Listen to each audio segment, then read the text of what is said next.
Test 4. You will hear a number of different recordings, and you will have to answer questions on what you hear.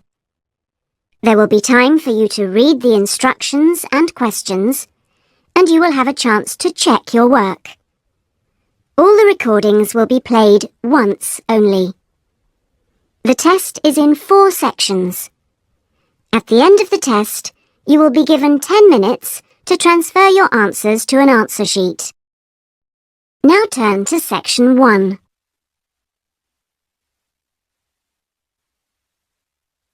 Section 1.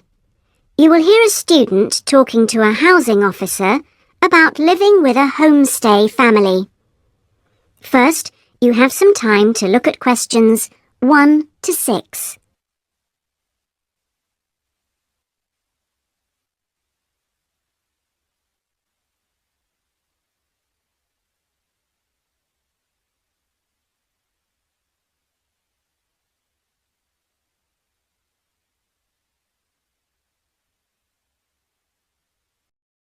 Now we shall begin. You should answer the questions as you listen, because you will not hear the recording a second time. Listen carefully and answer questions 1 to 6. Yes, what can I do for you? My friend is in Homestay, and she really enjoys it, so I'd like to join a family as well. Okay, so let me get some details. What's your name? My name is Keiko Yuchini. Could you spell your family name for me? It's Yuchini. That's Y-U-I-C-H-I-N-I. And your first name? It's Keiko. K-E-I-K-O. That's Keiko Yuchini. Okay, and you're female. And your nationality? I'm Japanese. Right. And could I see your passport, please? Here it is. Okay, your passport number is JO6337. And you're how old? I'm 28 years old. Now, you live at one of the colleges. Which one? Willow College. Room 21C. Right, 21C Willow College. And how long are you planning on staying with Homestay? About 4 months. Longer if I like it. And what course are you enrolled in? Well, I've enrolled for 20 weeks in the, Advanced English Studies because I need help with my writing. And I'm nearly at the end of my first 5-week course. Okay. Do you have any preference for a family with children or without children? I like young children, but I'd like to be with older people. You know, adults, someone around my age. Okay. And what about pets? I am a veterinarian, so that's fine. The more the better. Before you hear the rest of the conversation, you have some time to look at questions 7 to 10.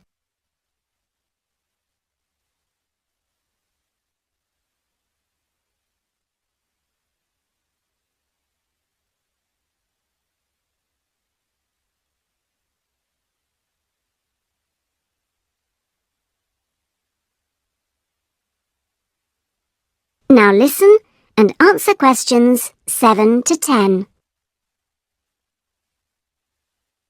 All right. Now, what about you? Are you a vegetarian or do you have any special food requirements? No, I am not a vegetarian, but I don't eat a lot of meat. I really like seafood. And what are your hobbies? I like reading and going to the movies. Do you play any sports? Yes, I joined the handball team, but I didn't like that, so I stopped playing. Now I play tennis on the weekend with my friends. All right. Let's see. Name, age, now the location. Are you familiar with the public transport system? No, I'm not really because I have been living on campus. I've been to the city a few times on the bus, but they are always late. What about the trains? I like catching the train. They are much faster. Now, let me go check on the computer and see who I've got. Listen, leave it with me.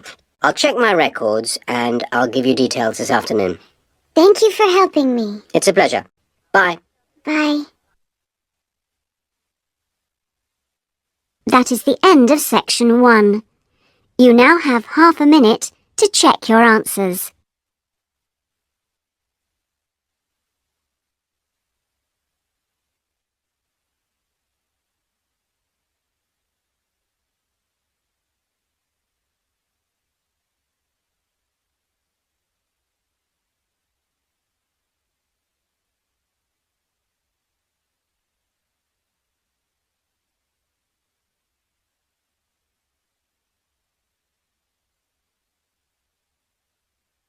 Now turn to section 2.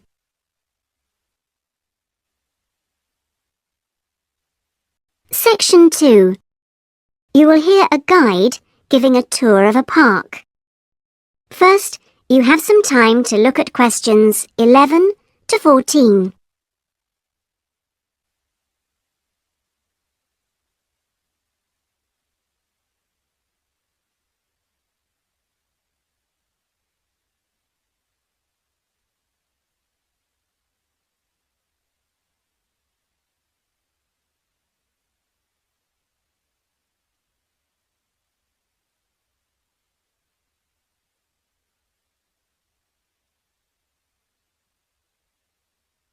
Now listen carefully and answer questions 11 to 14. Welcome to all of you. Can everybody see and hear me? Good. I'm Sally, your guide for this tour of the Bicentennial Park. I hope that you're all wearing your most comfortable shoes and that you can keep up the pace. So, let's get underway on our tour around this wonderful park. I'll start today with some general background information. There used to be a lot of factories in this area until the 1960s. Creating the park required the demolition of lots of derelict buildings on the site, so most of the exciting park space all around you was originally warehouses and storehouses.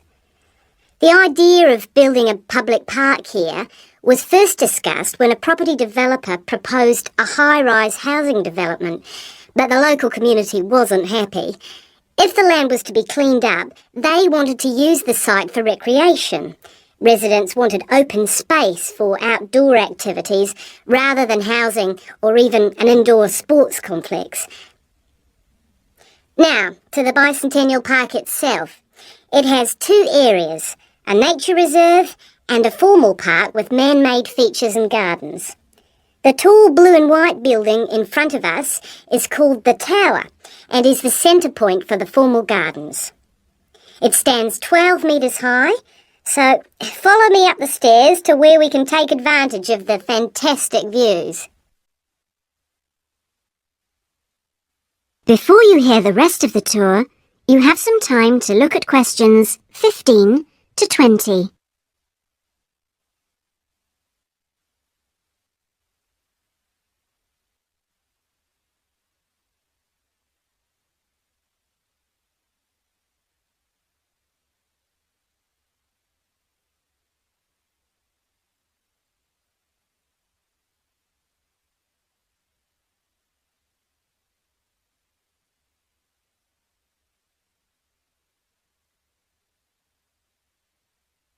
Now listen and answer questions 15 to 20.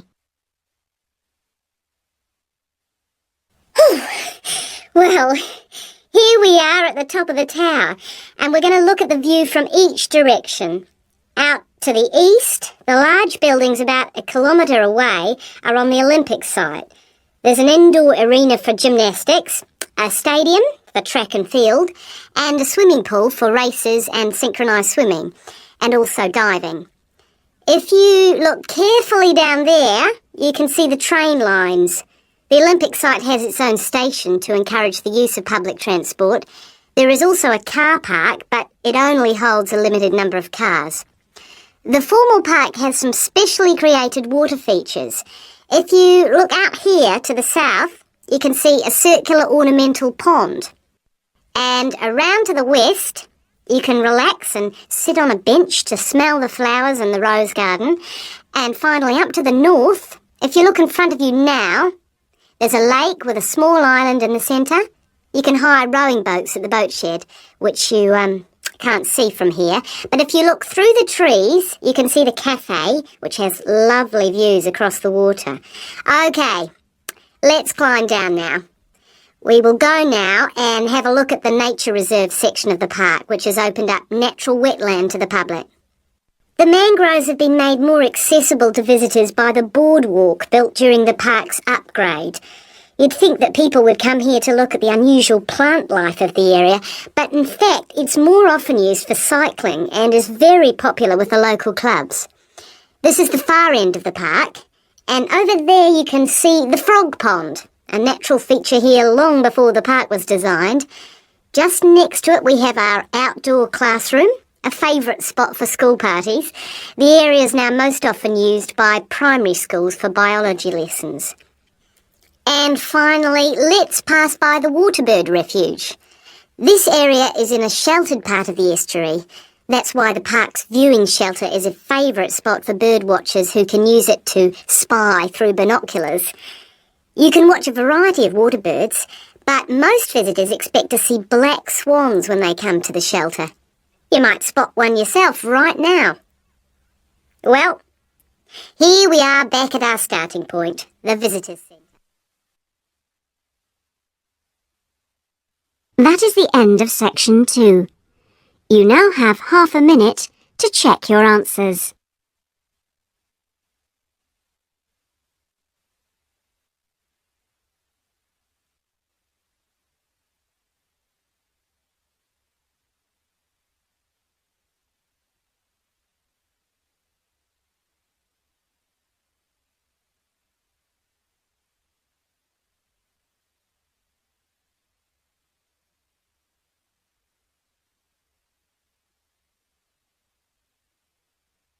Now turn to section 3.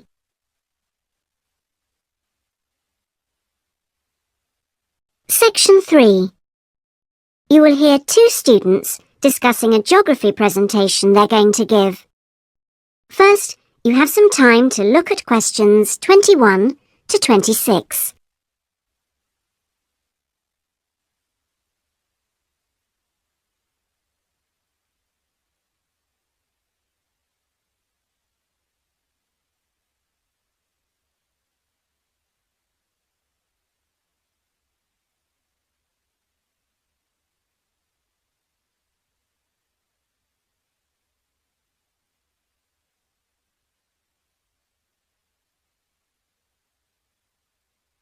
Now listen carefully and answer questions 21 to 26. Remind me, Trevor, how long is the presentation? Dr. White said 3 per hour. So about 20 minutes. Well, it'll be 15 minutes per presentation. And 5 minutes for questions? And is this one going to be assessed? No, not this time round, because it's the first one, you know. Oh, good news. Well, Trevor, what are we going to include? Well, do you think we ought to give some historical background? Oh, no, definitely not. We won't have time. OK, but I think we ought to say something about the geographical location, because not a lot of people know where the islands are. Yes, OK. I'll take notes, shall I? Yeah, that'd be a help. So, geographical location? Then we ought to give an overview of the whole education system. Shouldn't we say something about the economy? You know, agricultural produce, minerals and so forth? Well, Dr. White said we shouldn't go into that sort of detail. But it's pretty important when you think about it. You know, because it does influence the education system. Look, let's think about that one later, shall we? Let's see how we're doing for time. OK, so, general overview of education? Of course.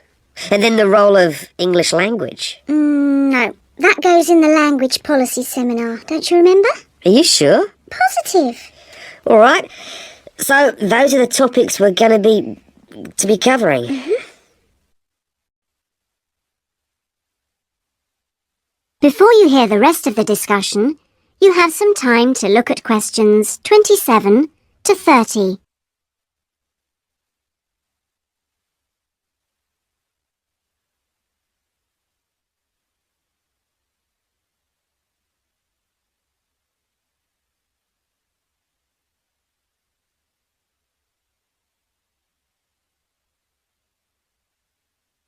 Now listen and answer questions 27 to 30.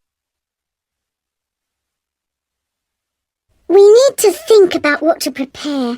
Dr. White said he wanted us to use plenty of visuals and things, and we might as well try them out when we're not being assessed. Well, the most important thing is the overhead projector. No problem. We'll get that from the media room. Must remember to book it. Well, we'll need a map, of course. Probably two. One of the islands, large scale. And one of West Africa. Well, the West African one is no problem.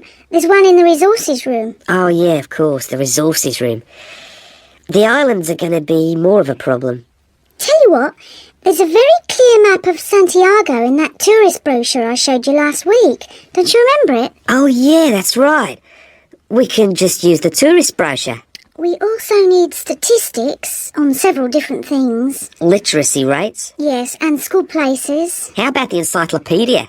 Nah, not up to date enough. Why don't we call the embassy? Oh, someone's enthusiastic. Well, if something's worth doing, I know, it's worth doing well. Okay. we can find out statistics on school places from them as well. Might as well. Look, Julie, it's almost time for our tutorials. We can meet again on Monday, but we need to prepare some stuff before then. That is the end of section 3. You now have half a minute to check your answers.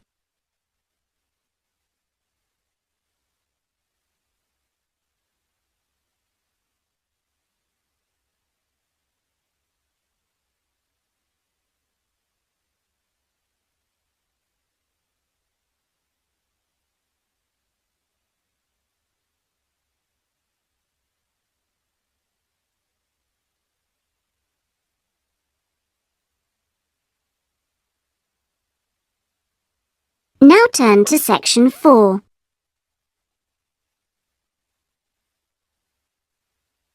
Section 4. You will hear part of a lecture about a chemical substance called monosodium glutamate. First, you have some time to look at questions 31 to 40.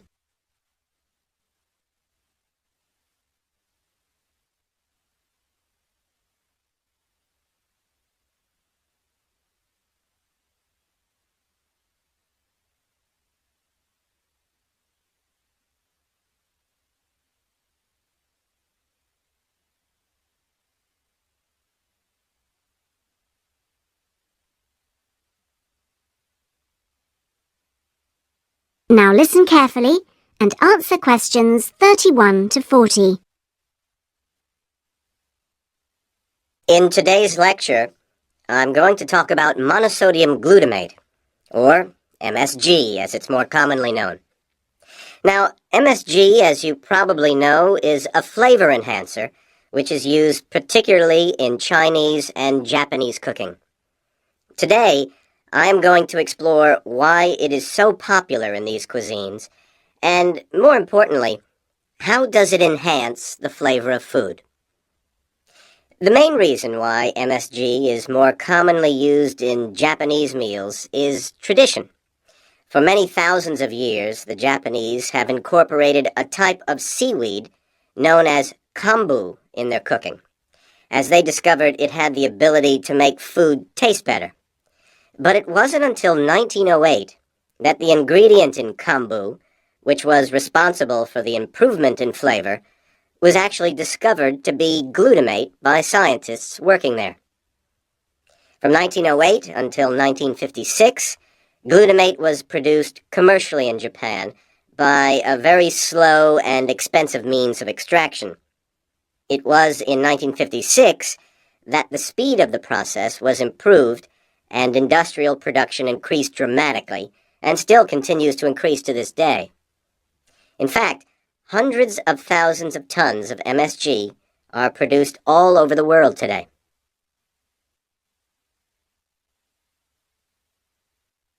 So what exactly is MSG?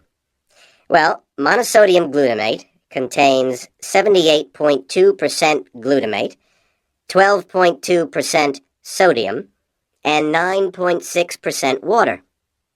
Glutamate is an amino acid that can be found naturally in all protein-containing foods. So this includes foods such as meat and cheese. It is widely known that Chinese and Japanese food contains MSG, but many people don't seem to be aware that it is also used in foods in other parts of the world. For example, it is found in commercially made Italian pizzas, in American fast food, and in Britain, MSG is used in things like potato crisps. So, how exactly does MSG work? Well, in the Western world, we commonly talk of 4 tastes, and I'm sure you're all familiar with the concepts of sweet, sour, bitter, and salt. Well, in 1908, Kikunae Ikeda identified a 5th taste, and it is thought that MSG intensifies this naturally occurring taste in some food. It does make perfect evolutionary sense that we should have the ability to detect or taste glutamate because it is the amino acid which is most common in natural foods. John Prescott, an associate professor at the University of Chicago, suggests that this 5th taste serves a purpose just as the other tastes do. He suggests that it signals to us the presence of protein in food, in the same way that sweetness indicates that a food contains energy-giving carbohydrates. Bitterness, he says, alerts us to toxins in the food, while sourness warns us of spoilage, and saltiness signals the presence of minerals. So, what else do we know about this 5th taste? That is the end of section 4. You now have half a minute to check your answers.